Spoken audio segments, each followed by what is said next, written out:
Sometimes the first sign that a family has turned on itself is small and mechanical. A hallway light flicking on, a phone vibrating too many times in the dark, a knock that doesn't sound like a visit. Amelia Grant wasn't looking for conflict. She was a software developer in Queens, the kind of person who kept her life quiet on purpose. Her experience matters because the moment her sister needed safety, the people who were supposed to provide it chose control instead. This is the part she can still replay without trying. I woke up already irritated, like my body had heard the sound before my brain caught up. 3 hard hits, a pause, then more, faster, uneven, like whoever was out there couldn't decide whether to be polite. My phone glowed on the nightstand. 2:07. I pulled on the hoodie hanging off the chair and stepped into the entryway with my socks sliding on the hardwood. The building was quiet in that New York way, where you can still hear pipes and distant traffic but nobody opens their door. Another knock. Softer this time, like they were losing strength. I pressed my face to the peephole. June. For a second, I didn't recognize her because she looked smaller than she should have. Soaked through, hair stuck to her cheeks. Mascara streaked down like she'd tried to wipe her face and made it worse. Her sweatshirt clung to her, dark with rain, and her belly rounded beneath it in a way that made my stomach drop. I unlocked the deadbolt and yanked the door open. June stepped forward like her legs gave out at the threshold. I caught her before she hit the floor. She smelled like wet pavement and cheap vanilla body spray, the one she'd worn since high school. Amelia, she whispered into my shoulder. Her voice shook so hard it barely held together. They told me to leave. I pulled her inside, my hand on the back of her neck, guiding her like she might slip away again. The door swung shut behind us with a soft click that felt too calm for what was happening. June stood in my living room, dripping onto the rug, arms wrapped around herself like she was trying to hold her ribs in place. I grabbed the throw blanket off the couch and wrapped it around her. Sit down. Slow down. Her eyes were wide and glassy. Dad took my phone. What do you mean he took your phone? He took it. He said I didn't deserve privacy. He said I had 1 hour to pack and get out. June's breath hitched. Mom stood there and watched. She didn't even move. I crouched in front of her and looked at her belly like it would explain something to me. June noticed and flinched. I didn't want you to find out like this. My throat tightened. How far along? She swallowed. A little past 6 months. I stood up too fast. Anger rushing in like heat.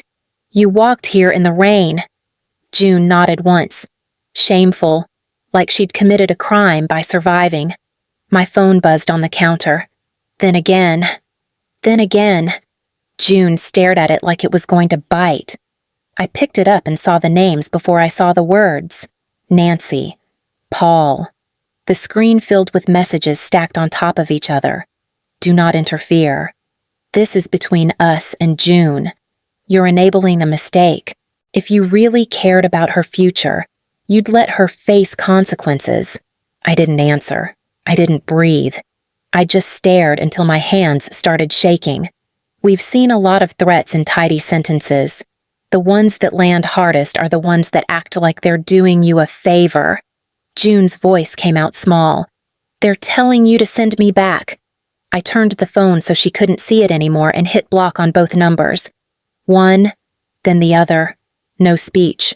No warning. Just gone. June blinked at me. You can't do that. I just did. Her mouth trembled. Your job. Your life. I'm not supposed to be here. I went into the kitchen, filled the kettle, set it on the burner, and flicked the flame on like my hands knew what to do, even if my head didn't. You're staying, I told her, looking over my shoulder. As long as you need. June hugged the blanket tighter. Amelia, sit. Warm up. Breathe. I glanced at the counter where my phone sat. Quiet now. Then I looked back at my sister, soaked and shaking on my couch, and felt something settle in my chest. It wasn't calm. It was decision. And somewhere beneath the noise in my head, I remembered the channel the way it usually sits in the background of my nights. If someone wants to keep finding stories like this, the follow button is there. Quiet, waiting, no pressure. The kettle started to hiss. June stared at the floor and finally whispered, "I didn't know where else to go." I set 2 mugs on the table, my hand steady again. "You came to the right place," I told her. "We'll handle the rest in the morning." June fell asleep on the couch sometime after the tea went cold, her head tipped sideways, mouth open just enough to tell me she was out. I watched her chest rise and fall, slow and uneven, like her body hadn't decided yet whether it was safe. I didn't wake her. I grabbed my spare sweatshirt from the bedroom and draped it over her shoulders. It was too big. Everything on her looked too big lately. I sat on the floor with my back against the couch, my phone in my lap, the screen dark. The apartment smelled like rain and the lemon dish soap I always forgot to put away. After a while, June stirred. "Am I still here?" she murmured, eyes half open. "You are." She pushed herself upright, the blanket sliding to her waist. "I didn't just get kicked out tonight. I waited. It started when I told them." Her hands twisted in the fabric. 2 weeks ago, Mom didn't yell. She just went quiet. Dad asked how far along. When I told him, he stood up and took my phone. I felt my jaw tighten. He said I'd lost the right to make bad decisions in secret. June let out a breath that sounded like it hurt. "Mom gave me a laptop. Not mine. A different one. She said I could use it for school stuff only." "What about your friends?" "She said friends were part of the problem." June looked down at her belly. She made me sit with her and look at websites, places that help girls like me make responsible choices. She kept saying discreet. I didn't interrupt. I tried to tell them I wasn't changing my mind. Dad said I didn't understand what I was giving up. Mom said I was being emotional. June's eyes lifted to mine. "I emailed you from the school computer. Just once. I didn't even say where I was. I just asked if I could stay with you for a few days." My chest went tight all over again. "They found out yesterday," she went on. "Mom checked the browser history. She printed the email and put it on the kitchen counter like evidence." June swallowed. "Dad told me to pack. He said I had 1 hour to leave the house. And they let you walk here." "They watched me go," she said quietly. Mom stood in the doorway. She didn't cry. She just said this was the consequence. I stood and went back into the kitchen, poured fresh water into the kettle even though I didn't need more tea. My hands needed something. June's voice followed me. "I didn't come here to ruin anything. I just didn't know who else wouldn't send me back." I turned around and leaned against the counter. "You didn't ruin anything." She studied my face, like she was checking for cracks. "I'm tired," she said, "but I'm scared to sleep." I nodded. "You can take my bed. I'll be fine out here." She hesitated. "You don't have to. I want to." June stood slowly, one hand braced on the couch, the other on her stomach. At the doorway, she stopped. "Thank you," she said, "for not asking me to explain it better." I watched her disappear down the hall. The bedroom door closed with a soft click. I stayed where I was, listening to the kettle hiss itself quiet, thinking about how long this had been coming without me knowing. June slept through the morning. I let her. I answered emails from my couch with one eye on the hallway, typing slower than usual, rereading everything twice. Around 10, my phone buzzed again. A new number. I didn't answer. I watched it ring out, then light up with a text. "This is your mother. Call me." I set the phone face down and went back to my laptop. A minute later, it buzzed again. "You need to fix this." Another message followed before I could breathe. "You are interfering in something that doesn't concern you." I closed the laptop. The apartment felt too quiet, like it was waiting. I typed back once. "She's safe. That's all you need to know." The response came immediately. "You're enabling a mistake." I stared at the words until they blurred. Another text stacked under it. If you really cared about her future, you'd let her face consequences. I didn't reply. I blocked the number and set the phone down harder than I meant to. June shuffled into the kitchen a few minutes later. Hair a mess. One sock on, one missing. Did they text you? I nodded. She leaned against the counter. Eyes closed. I'm sorry. For what? For putting you in the middle. You didn't. June opened the fridge, stared at it without taking anything out. They always do this. They make it sound reasonable. They're good at that. She let out a short laugh that didn't reach anywhere. Dad used to say consequences build character. And what did that build? She didn't answer. She grabbed a banana, peeled it slowly, then stopped halfway. I should tell you something else. I waited. I overheard Mom on the phone last week. She was asking about wait lists. She said it needed to be quiet. June swallowed. I think they already decided what they wanted before they told me. Something sharp settled behind my ribs. I walked back into the living room and picked up my phone again. There was an unread email at the top of my inbox, flagged from the night before. Offer letter. I opened it, read the subject, closed it. June followed me in, watching my face. What's that? A job thing. She stepped closer. You don't have to change anything because of me. I looked at her, really looked. The dark circles. The way she held her stomach without realizing it. I'm not changing it. I told her. I'm choosing something else. Her eyes filled. Fast. You shouldn't have to. I know. The apartment went quiet again, but it felt different this time. Heavier. Like something had been set down and wasn't getting picked back up. The days started to settle into a shape, not a routine exactly, more like a truce between what needed to happen and what we could handle. June took the bedroom. I worked from the small table by the window.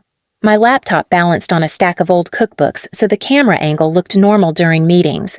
She slept late at first, then earlier, then woke up on her own one morning and stood in the doorway rubbing her eyes.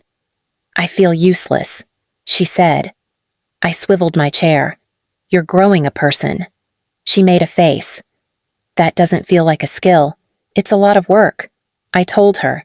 You just don't get to clock out. She laughed, small and surprised, like she hadn't expected it to come out.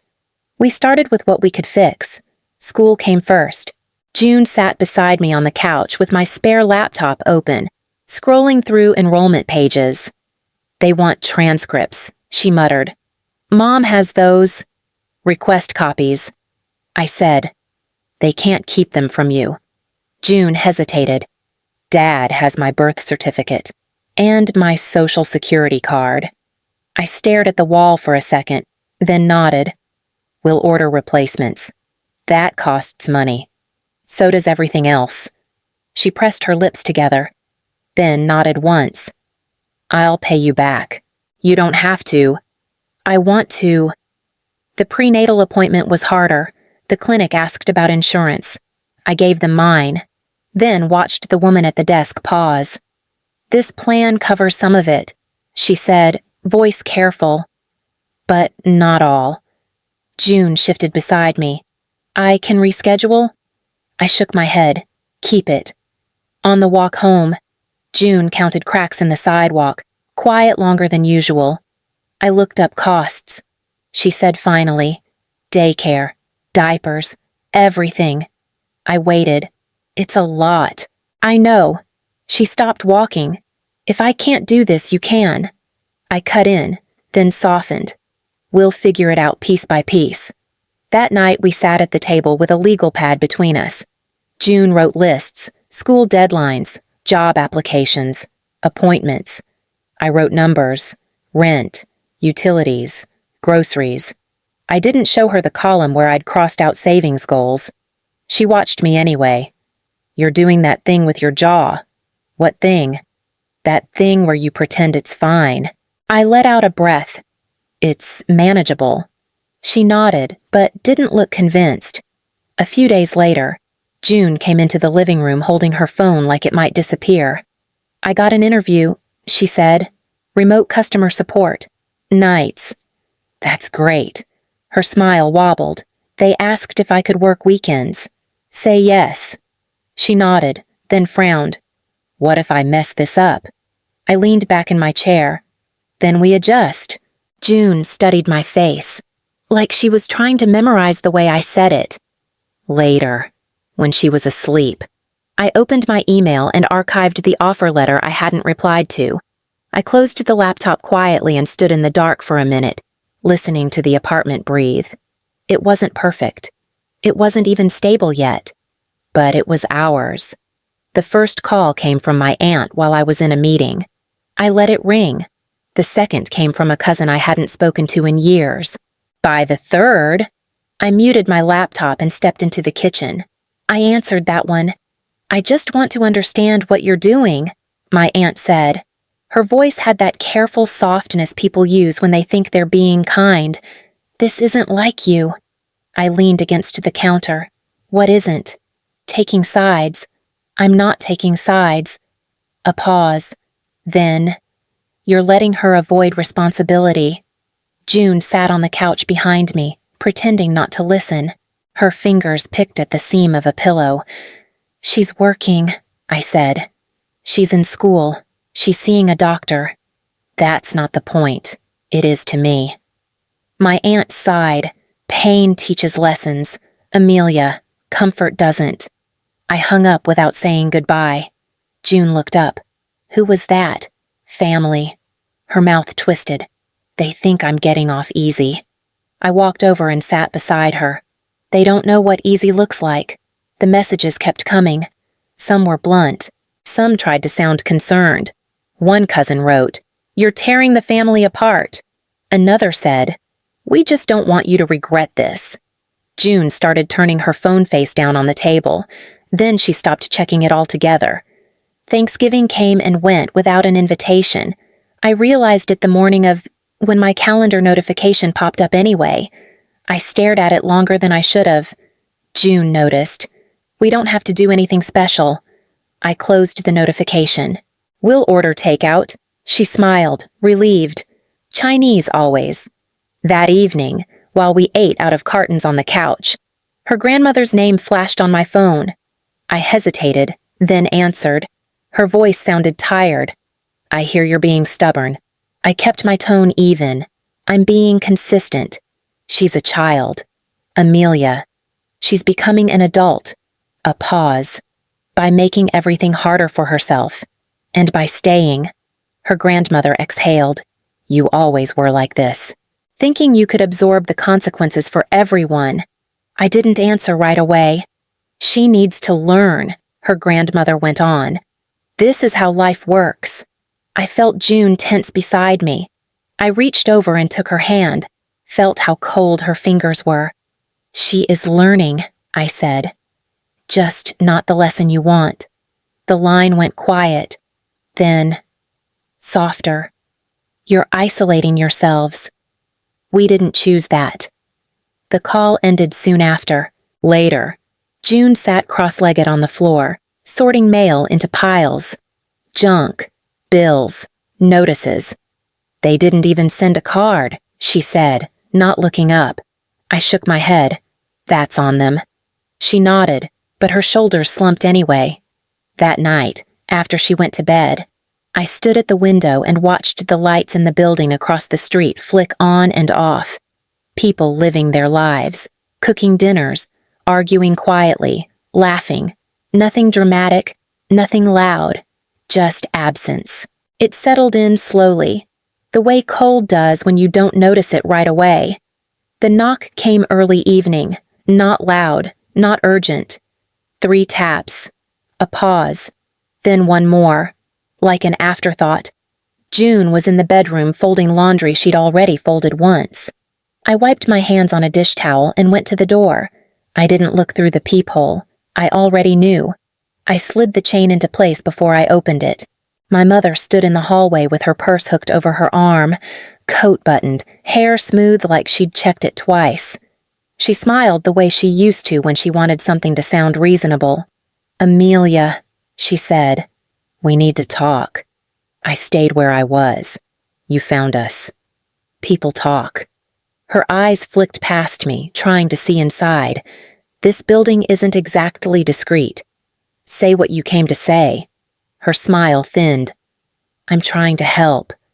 June's door creaked behind me. I didn't turn around. My mother's voice softened. "This doesn't have to define her life. There are ways to handle situations like this without ruining everything." I felt June move closer, her presence warm at my back. "What ways?" I asked. She shifted her purse higher on her shoulder. "There are families. Good families. People who can give the baby stability, privacy, a clean start." June's breath caught. I felt it. "We've already discussed this." I said. "This isn't about discussion." My mother leaned in slightly, like we were sharing a secret. "It's about being realistic." June spoke up, voice quiet but steady. "I'm keeping my baby." My mother looked past me then, really looked at her. "You don't understand what you're giving up." June's hand slid to her stomach. "I do." A tight silence settled in the hallway. My mother straightened. "When this falls apart, don't come crying to us. We tried." I met her eyes. You watched her walk out in the rain. Her jaw tightened. "This is the consequence." I closed the door. The chain rattled once, then went still. June stood there for a second, then pressed her palm flat against the wall. "I'm dizzy," she whispered. I caught her elbow. "Sit down." She didn't make it to the couch. Her knees buckled halfway and she folded, breathing fast, one hand gripping my sleeve. "It hurts," she said, low. I grabbed my phone and my keys in one motion. "We're going to the hospital." "In the car." June stared straight ahead, counting under her breath. Her knuckles were white where she held the door handle. "At the hospital." They took her back quickly. I sat in a plastic chair with my jacket on my lap, staring at a spot on the floor that wouldn't stop blurring. A nurse came out eventually. We stopped the contractions. For now. My shoulders dropped an inch. "She needs strict rest," the nurse added. "No stress." June reached for my hand when they let me see her. Her eyes were tired but clear. "She said it would fall apart." June murmured. I squeezed her fingers. "It won't." My phone buzzed while June slept. A voicemail notification. I didn't play it. I turned the phone face down and leaned back in the chair, listening to the machine's hum, holding still so I wouldn't shake. June stayed in the hospital for 2 nights. They let her go home with instructions taped to a folder and a tone that didn't invite argument. Bed rest. No stress. Call if anything feels off. She followed the rules better than anyone I knew. She built a nest out of pillows on the couch and worked from her laptop with the screen tilted just right. She kept lists on a yellow legal pad, feedings, classes, bills, baby names, underlined twice. One afternoon, she tapped the pen against her lip and looked at me. "If it's a girl, I want Clara." I waited. Clara rose. She added, "It sounds like someone who knows where she belongs." I nodded. "It does." The contractions came back on a Thursday morning, quieter this time. June didn't panic. She woke me up with a hand on my arm. "It's time," she said. "I think it's time." The hospital smelled the same as before. Cleaner. Coffee. Something sharp underneath. June breathed through each wave, focused, jaw set, when it got harder. She squeezed my hand and didn't apologize. "She's early," the nurse said, checking the monitor. "But she's strong." June laughed once, breathless. "That figures." Hours blurred together, voices, lights, a steady rhythm that took over everything else. Then a sound cut through it all, loud, angry, alive. They placed Clara on June's chest, small and red and furious about being here. June stared at her like she was afraid she'd blink and miss something. "Hi," she whispered. "I've got you," a nurse asked gently. "Should we call family?" June didn't look up. "No." She glanced at me instead. "My family's already here." Clara settled, her fists unclenching a little. June pressed her forehead to the baby's hair and closed her eyes. Later, when the room was quiet, my phone buzzed, a text from my father. "Is the baby okay?" I showed it to June without comment. She read it, then handed the phone back. "You can answer if you want." I typed and erased twice before sending. "She is. We are too." June watched my face. "That's enough." It was that night, while June slept with Clara tucked against her. I sat in the chair by the window and listened to the city outside. Sirens, a bus braking, someone laughing somewhere below. Clara made a small sound, more breath than cry. June shifted without waking, her hand finding the baby's back like it knew the way. I stayed there, still, letting the room be exactly what it was. Clara learned to walk in our living room, between the couch and the coffee table. She took 3 steps, stopped, looked at June like she needed permission, then kept going. June clapped quietly, like she didn't want to scare her. "You're doing it." "You're doing it." Clara dropped onto her diaper and laughed, proud of herself. Life didn't slow down, but it did settle. June finished high school online with a schedule taped to the fridge. Classes in the morning, work in the evenings. She took community college courses after Clara went to sleep, typing with one hand while the other rested on the baby monitor. Some nights she looked exhausted. Other nights she looked unstoppable. I got promoted without leaving the city. Different team, different hours. Less glamorous than the offer I turned down, but solid. Enough to move us into a 2-bedroom in Sunnyside where Clara had a room with a window that caught the afternoon light. June stood in the doorway the first night we slept there. "This feels real. It is." She smiled and leaned against the frame. "I don't feel like I'm waiting anymore." Clara tugged at her leg, holding up a book with bent pages. "Read." June scooped her up and settled onto the floor. One story. I watched them from the kitchen, the sink full of dishes, the hum of the refrigerator steady and familiar. We didn't hear much from our parents. No calls, no visits. Once, a card arrived with no return address. June set it aside unopened. "That's not for today," she said. "We saw my father once, at the park near our old place. He stood by the fence, watching Clara toddle across the grass with a stick in her hand. He didn't come over.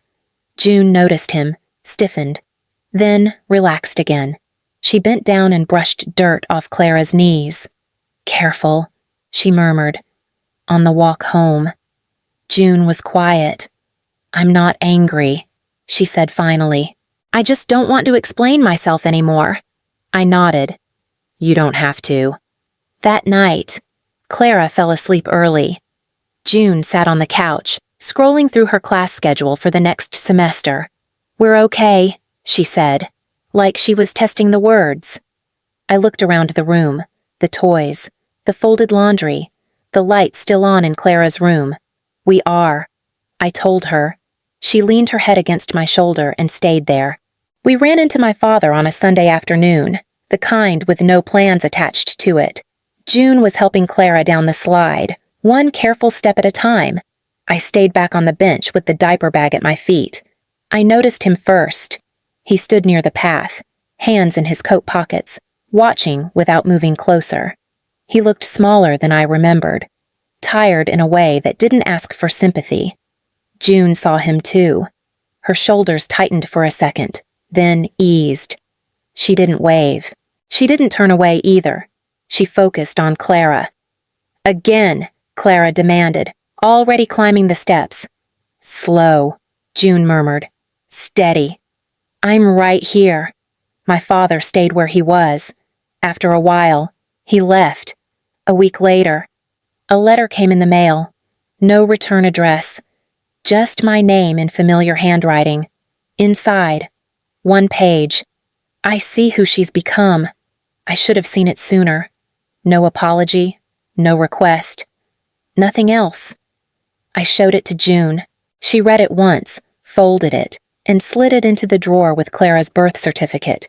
He doesn't get access yet, she said, but I'm not carrying this anymore. That night, Clara asked for water after we tucked her in. June brought the cup, waited until she drank, then kissed her forehead. Night. Mama, Clara said, already half asleep. June turned off the light and stood there for a moment, watching her breathe. Later, we sat on the couch with the TV off, the apartment quiet except for traffic outside. I used to think I had to earn being okay. June said, now I just am. I let that sit. When she went to bed, I stayed up a little longer, folding laundry that didn't need folding. I thought about how my life had narrowed and deepened at the same time, how choosing to stay had changed the way I moved through everything else.